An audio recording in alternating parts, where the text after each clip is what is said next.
In the energy quadrant, taking a look at a strong start in the July crude oil futures that moved into the red mid-session and then basically stayed there for the rest of the day. On the high today, 123.68 was up over 2.25% from yesterday's settlement of 120.93. But then as mid-session hit, we started turning negative and we continued negative, getting all the way down to 119.19. That was down almost 1.5%. We finished the day down closer to the lows, down about 1.25%.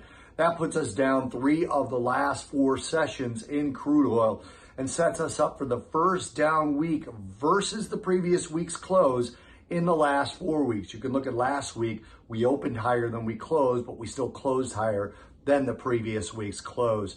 Now, we are looking at the announcement of a presidential visit. President Joe Biden confirmed on Tuesday that he will visit Saudi Arabia next month, which had not been in his plans, to talk with the leaders of that country. He's also making a trip to Israel, but in the case of crude oil, the Saudi Arabia trip is what matters, because on the docket for conversation is likely to be more production. Can you get more production out of Saudi Arabia?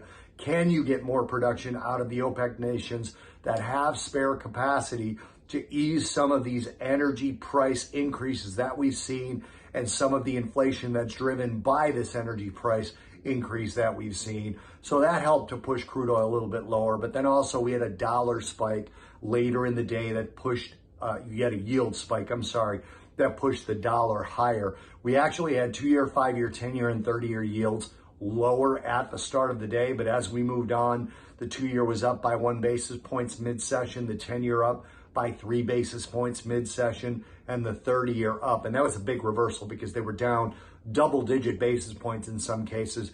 That caused the dollar to spike from lower levels, also putting pressure on crude oil prices.